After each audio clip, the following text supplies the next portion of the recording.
আসসালামু আলাইকুম রহমতুল্লাহি আবরকাতুহ। প্রিয় ভাই বোনেরা, আজকে আপনাদের সাথে সুন্দর একটি আমলিয়া হাদিস নিয়ে আলোচনা করব।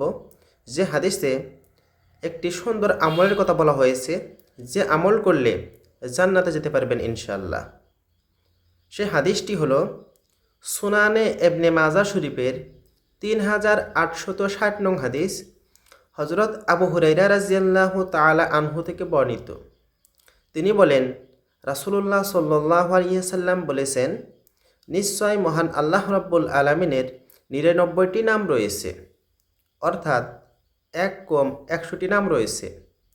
যে ব্যক্তি এই 99টি নাম কণ্ঠস্থ করল বা গুনে গুনে পড়ল, সে জান্নাতে প্রবেশ করল। সুবহানাল্লাহ! কত সুন্দর একটি হাদিস। রাসূল করিম সাল্লাল্লাহু আলাইহি সাল্লাম আমাদেরকে শিখিয়েছেন। আমরা সবাই এই হাদিসের উপর আমল করব ইনশাআল্লাহ। যেহেতু আমরা অনেকেই মহান আল্লাহ রাব্বুল আলামিনের এই 99টি নাম জানি, আবার অনেকেই জানি না। যারা জানি না, আমরা দেখে দেখে বা গুনে গুনে পাঠ করব ইনশাআল্লাহ, আর অতি শীঘ্রে কণ্ঠস্থ করার চেষ্টা করব ইনশাআল্লাহ।